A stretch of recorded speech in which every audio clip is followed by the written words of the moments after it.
It's never good when your lawyer needs a lawyer, and that's happened a lot for Donald Trump. It's happening again as the special counsel looks to scrutinize Trump's lawyers. The feds want to know where Giuliani got info about alleged fraud, what he did around Jan 6, and what he knew about the actions coming that day. This would be looking at Giuliani as a potential co-conspirator. They're also asking Boris Epshteyn, who's been on this program, in connection with classified documents and the false electors scheme. That's two potential crimes for one lawyer.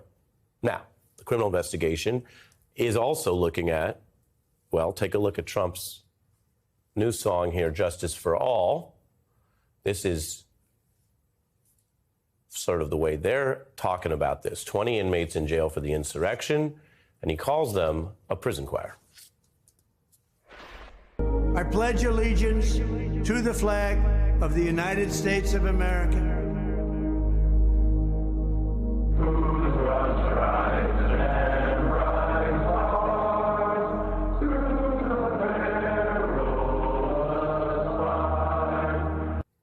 Beyond bizarre, but here we are.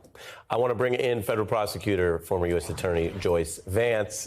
We played that. I won't ask you to comment on that. I will ask you about the scrutiny on the lawyers. Like everyone else, they're, presumptively innocent if charged. They haven't been charged. But when you see Special Counsel Smith's office looking at them and the ones that I mentioned, what do you see there? So this is a traditional prosecution style. And Ari, I was thinking about the fact that all those years ago, I think when you first had me on your show and asked me to explain how Bob Mueller might be conducting his investigation, we talked about what prosecutors do. They start sort of at the bottom of the chain of people that are culpable and work their way up. And here it seems to be finally working. We see a prosecutor who is able to get to the lawyers. The lawyers, there is good case law, particularly in D.C., that says that when the lawyers are being used to submit false information on behalf of a client, that's not shrouded by the attorney-client privilege. So Jack Smith will be able to take their testimony, and ultimately he will find out who directed them in the case of the documents to file false statements with the government. And very likely he may find that goes all the way up to the former president. Yeah, and we touched on it earlier in the week, this Washington Post reporting about the road to the Mar-a-Lago surge. And one of the things that was apparent was that some people in the FBI reportedly pushing back and saying, well, let's take them at their word, which, had that worked, would have vindicated what was very clearly a strategy to mislead the government. Whether it's a crime, as you say, is being investigated. But it's very clear that the record shows they said, oh, we gave it all back, and they didn't. And the FBI was saying, well, come on, it's a former president, take him at his word. And again, as with all these things, Joyce, it's kind of like which former president? Because there might be people in a different environment who would say, Bush Sr., who ran CIA, or Obama, you might actually take them at their word, not this president. One other thing for you from Smith's office, this is Washington Post reporting as well, I believe.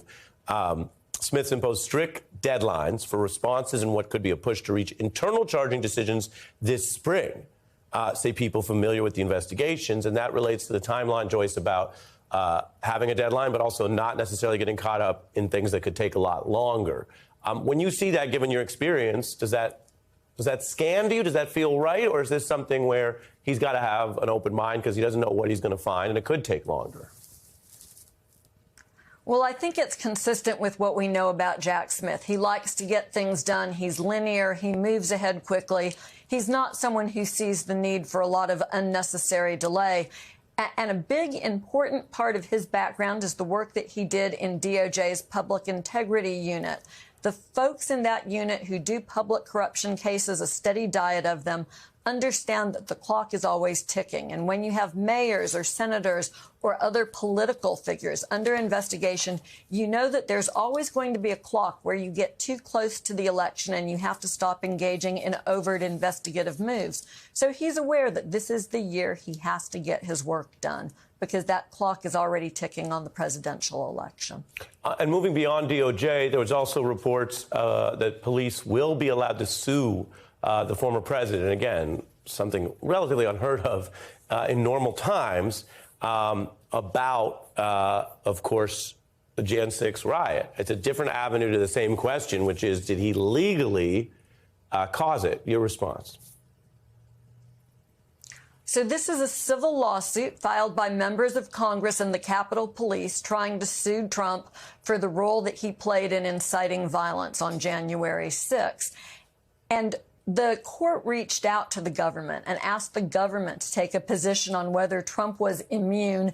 Presidents have a lot of immunity involving their federal employment, so long as they're acting within their sphere of employment. And DOJ's response to the court in this case said, you know, that sphere of legitimate activity for a president is very broad. It's very wide, but it is not this wide. Presidents are not entitled to incite private violence. Go ahead, let this lawsuit proceed against him. Now it's up to the court, but DOJ's position is very clear.